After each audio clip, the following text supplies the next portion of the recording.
আসসালামু আলাইকুম ওয়া রাহমাতুল্লাহি ওয়া বারাকাতুহু। সুপ্রিয় শিক্ষার্থী বন্ধুরা, আশা করি তোমরা সকলে অনেক ভালো আছো। আমিও আল্লাহ তাআলার অশেষ রহমতে অনেক ভালো আছি। আজকে আমরা ২০২৪ শিক্ষাবর্ষের ক্লাস 6 এর নে ক্লাস 6 এর গণিত বই থেকে যে সাজেশন গুলো আমি দিয়েছিলাম, সেই সাজেশন গুলো আমরা এখন সমাধান করব।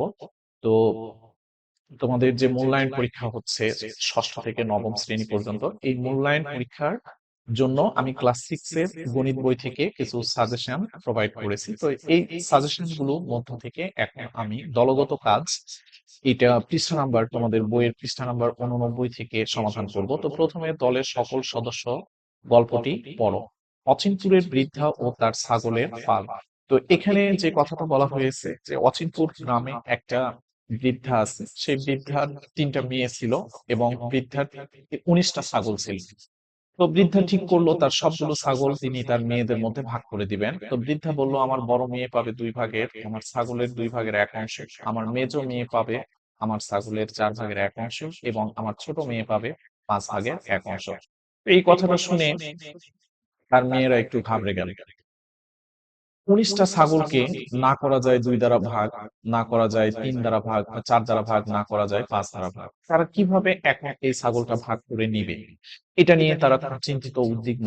এমন সময় বৃদ্ধার 3 মেয়ে কিভাবে 19টা ছাগলকে ভাগ করবে, এই কথা ভাবতে ভাবতে তারা কোনো কুল কিনারা খুঁজে পাচ্ছিল না। এমন সময় তাদেরই পাড়ার বা প্রতিবেশী একটা ছেলে তার পোষা একটা ছাগল নিয়ে ওই রাস্তা দিয়ে যাচ্ছিল।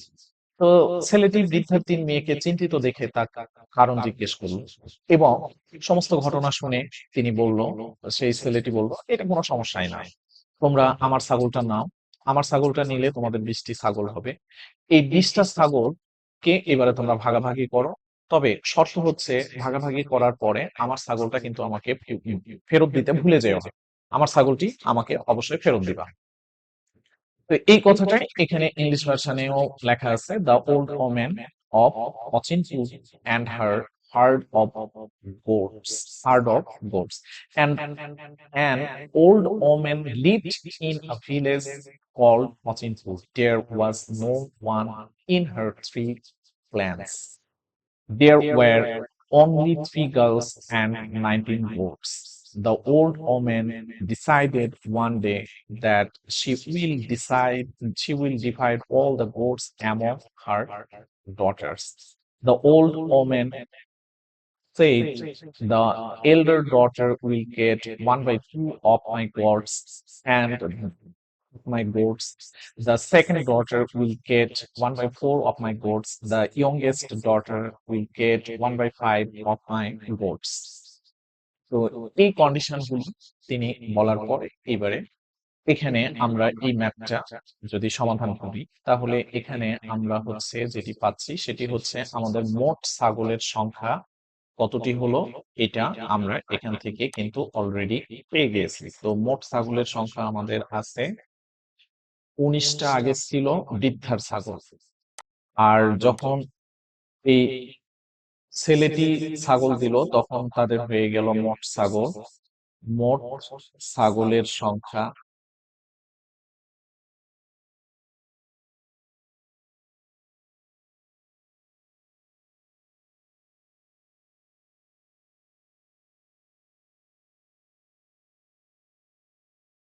বৃদ্ধার মোট ছাগলের সংখ্যা 19টি। আচ্ছা, এবারে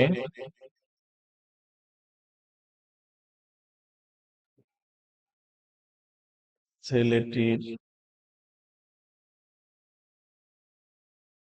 ছাগল নেওয়ার পর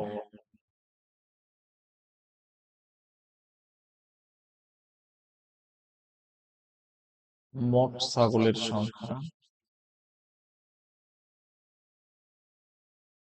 মোট ছাগলের সংখ্যা হলো 19+1 = 20টি। এবারে বড় মেয়ে পাবে, বড় মেয়ে পায় মোট ছাগলের 5 ভাগের 1 ভাগ, না মোট ছাগলের 2 ভাগের 1 ভাগ, তাহলে 20 এর 2 ভাগের 1 এত।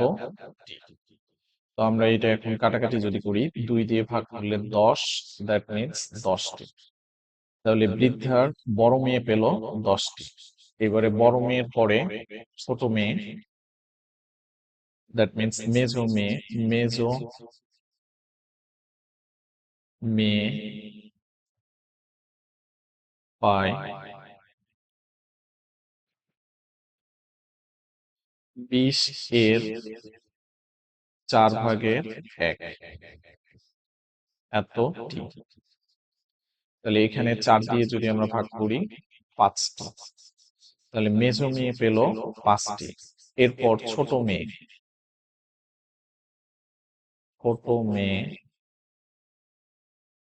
ছোট মেয়ে পায় 20 এর 5 ভাগের 1 এত। ওকে, তাহলে এখানে আমরা যেটি পেলাম সেটা হলো 4টি।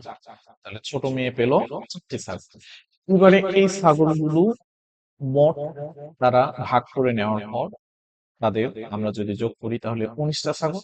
আর ওই যে একটা ছাগল অতিরিক্ত থাকলো, সেই অতিরিক্ত ছাগলটা এবারে কি করলো, ছেলেটিকে ফেরত দিল।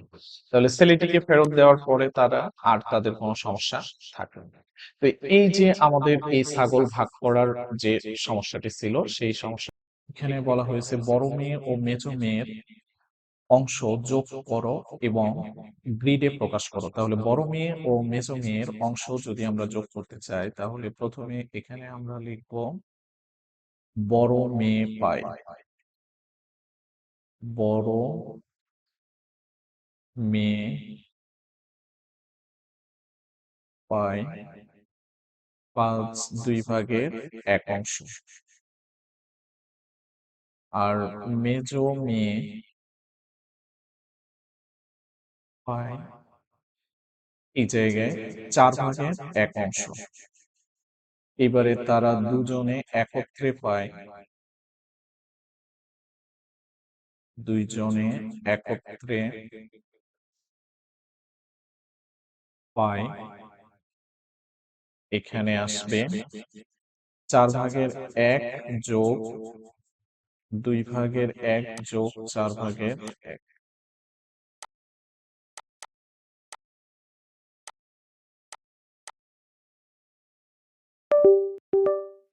আচ্ছা, আমরা এখানে এটাকে 2 বানায় দিই, যোগ 4/1।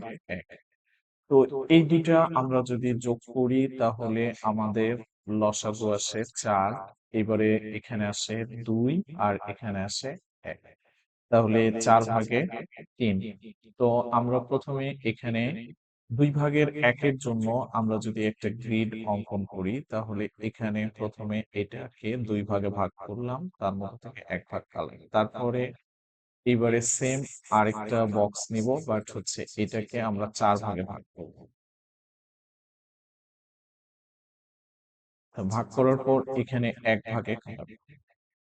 তো এখন এখান থেকে আমরা এই দুটা যোগ করলে যোগফল যেটা আমাদের আসে সেটা হচ্ছে, প্রথমে এই জায়গায় আমরা একটা গ্রিড অঙ্কন করব এটার সমান, যেটাকে আমরা প্রথমে 4 ভাগে ভাগ করব। এই 4 ভাগে ভাগ করে এখান থেকে আমরা 3 ভাগ এবারে রকম।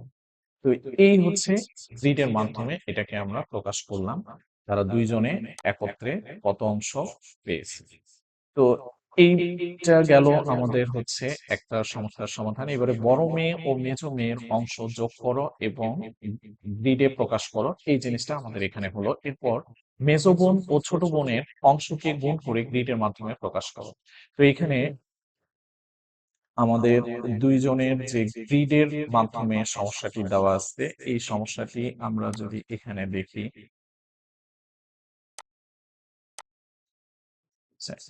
এখানে গ্রিডের মাধ্যমে দুই বোনের যে অংশটা সেটা আমরা হলো আগে লিখব। তো এখানে মেজো বোন এটা হচ্ছে পরবর্তী সমস্যা।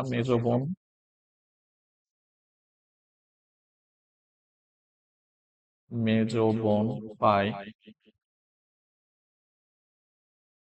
এবারে এখানে হচ্ছে 4/1 আর ছোট বোন ছোট বোন পায় 5/1। এখন আমরা এই দুটাকে যদি গুণ করি তাহলে গুণফল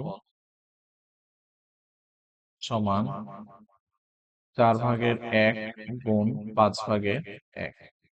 তাহলে আমাদের গুণফল আসলো 20/1। তো এখন আমরা এখানে একটা গ্রিড অঙ্কন করব, যে গ্রিডটাকে আমরা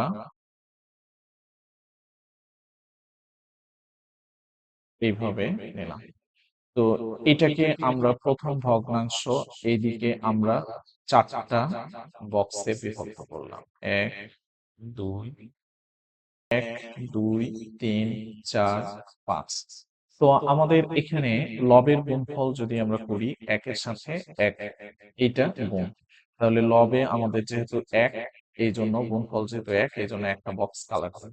আর হরের যদি গুণফল করি তাহলে হর হচ্ছে আমাদের হলো 4-5 20, তাহলে এখানে আমরা কাউন্টিং করলে 20টা হর আছে। তো এটা হচ্ছে আমাদের গুণফল কি করা হলো, গ্রিডের মাধ্যমে প্রকাশ করা হলো। তো এই অঙ্কটা তোমরা ভালো করে করবা, অবশ্যই এই অঙ্কটা কিন্তু তোমাদের পরীক্ষায় আসবে।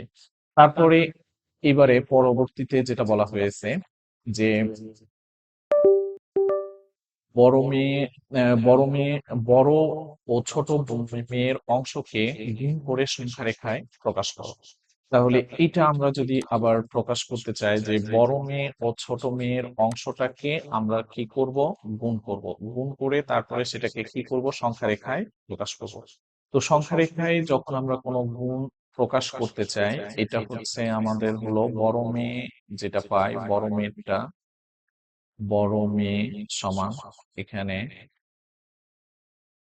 বড় মেয়ের অংশটা কিন্তু আমাদের এখানে ছিল 2/1, আর ছোট মেয়ের যে অংশটা ছিল সেই ছোট মেয়ের অংশটা এখানে আমাদের 5/1। তো এই দুইটা আমরা যদি এবারে গুণ করি তাহলে 1/2 গুণ 1/5। তো এখানে আমাদের আসলো কত, তাহলে আমাদের 20/1। তো এই 20/1 যেটা গুণফল আমাদের এসেছে, সেটাকে আমি যদি এখন সংখ্যা রেখার মাধ্যমে প্রকাশ করি তাহলে এই ঘরটাকে আমরা প্রথমে 0 1 2 3 4 5 6 7 8 9 10 11 12 13 14 15 16 17 18 19 20, এটাকে আমরা 20 দাগে ভাগ করি। এটা হচ্ছে 0 1 2 3, আমরা দুইটা করে দুইটা করে ঘর লাফ দিব, এবং কতবার যাব সেটা হচ্ছে 5 বার। তাহলে 2, এইবারে আবার 2 4, এরপরে আবার 2 6, তারপরে আবার 2 8, এইবারে আবার 2 10। এই হচ্ছে আমাদের মোট 10টা লাফ দিলাম এবং আমরা এই 10 ঘরে পৌঁছাই। তো এইভাবে আমরা এটাকে সংখ্যা রেখার মাধ্যমে যদি দেখাই তাহলে 10 ঘর পর্যন্ত, সরি আমি এখানে খেয়াল করি নাই, 10 5 দুগুণ 10 হতো, 4 5 20 করে দিয়েছি। এখানে মেজো মেয়ের কথা মনে পড়ে গিয়েছে। আচ্ছা যাই হোক, এবারে আমরা যে সমস্যাটি সমাধান করব সেই সমস্যাটি হচ্ছে আমাদের এখানে তিশার সিলেট ভ্রমণ। তো তিশা 2,500 টাকা নিয়ে খুলনা থেকে সিলেটে যাওয়ার বাসে উঠল। বাস ভাড়া দিতে হলো 1800 টাকা।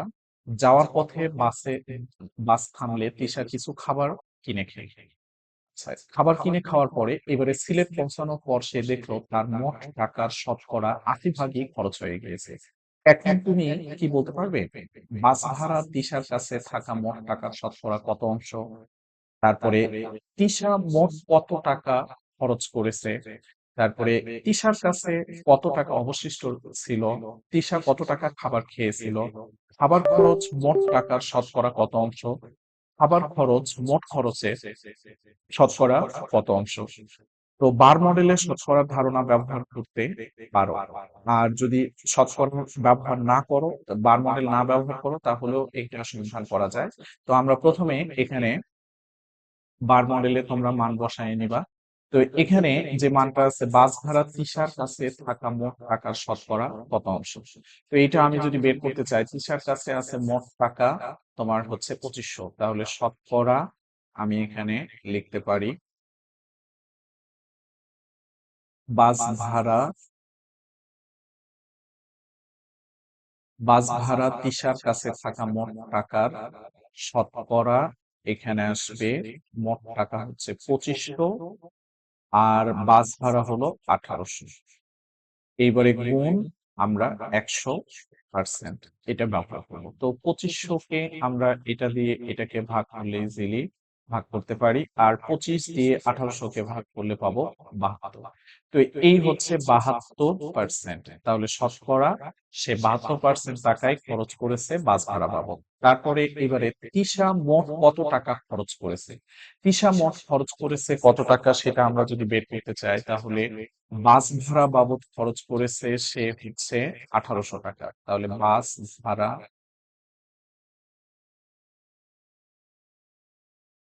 বাবদ 1800 টাকা।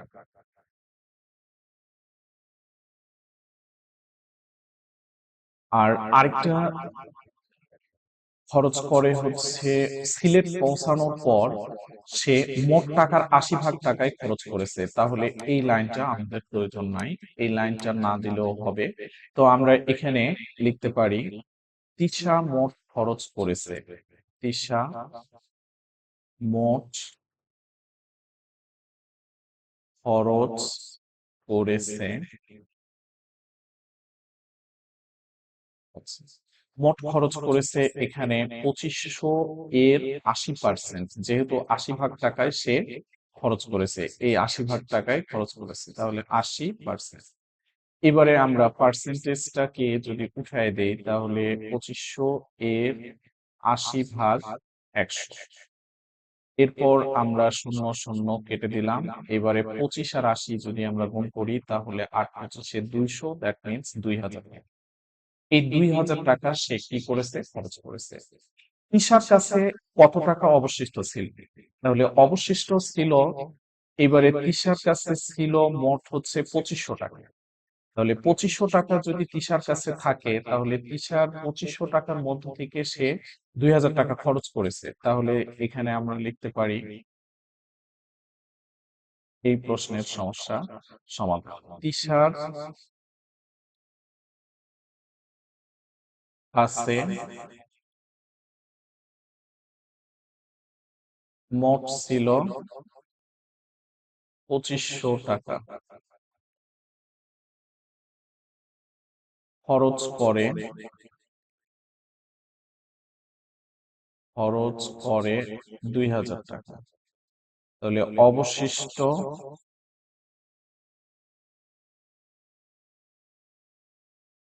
500 টাকা। তাহলে অবশিষ্ট থাকলো তার কাছে 500 টাকা।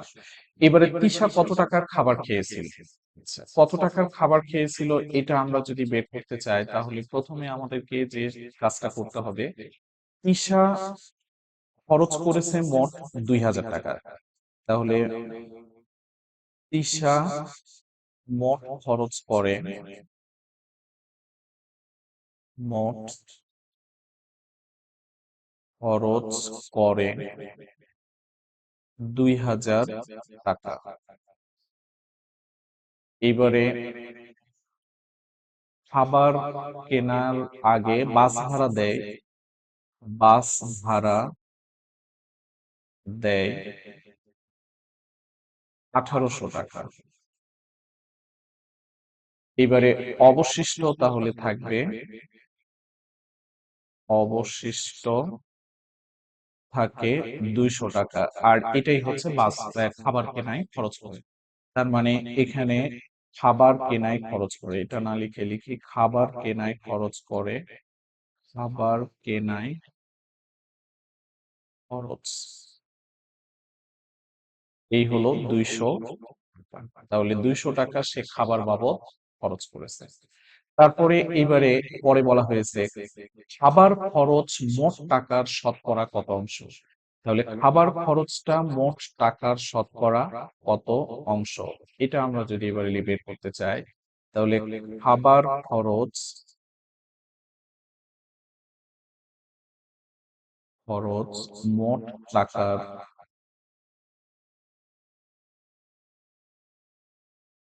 মোট টাকার এটা হচ্ছে মোট টাকার শতকরা।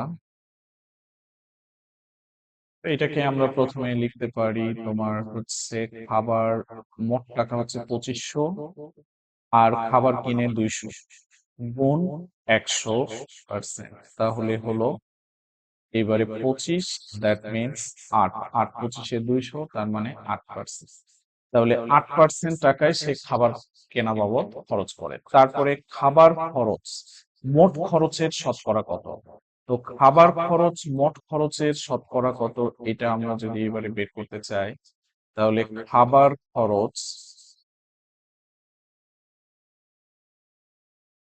মোট খরচের খরচের শতকরা, এই জায়গায় আমরা তাহলে লিখবো মোট খরচ হলো 2000, খাবার খরচ হলো 200 গুণ 100%। এখন এটা দিয়ে এটাকে ভাগ করলে আসে 20, সেটা দিয়ে এটাকে ভাগ করলে আসে 10, এই হলো 10%। তাহলে 10% টাকা সে খরচ করে খাবার কেনায়, আর বাকি সব টাকা সে খরচ করে বাস ভাড়ায়। এই সমস্যাটি সমাধান করলে মোটামুটি তোমাদের এই প্রশ্নগুলো কিন্তু পরীক্ষায় আসবে। তোমরা অবশ্যই অবশ্যই এই সমস্যাগুলো সমাধান করবা। আর যারা ইংলিশ ভার্সন তারা পেজ নাম্বার 88 যদি বের করো, তাহলে তোমরা কিন্তু এই সমস্যাটি পেয়ে যাবা। তোমাদের এখানে পেজ নাম্বার 88, 89 এই জায়গায় এটা, সরি 123, 124 আর হচ্ছে 125 পেজে এটা আছে। তো 125 থেকে এই সমস্যাটি তোমরা সমাধান করে নিতে পারবা। সেম একই জিনিস আমি জাস্ট বুঝাই দিলাম, তোমরা এইভাবে সলভ করে নিবা। তো আজকে এই পর্যন্ত। আল্লাহ হাফেজ, ভালো থেকো, সুস্থ থেকো, আর ভালোভাবে পরীক্ষা দিও। সালামু আলাইকুম ওয়া রাহমাতুল্লাহি ওয়া বারাকাতুহু। আর অবশ্যই চ্যানেলটি সাবস্ক্রাইব করবেন।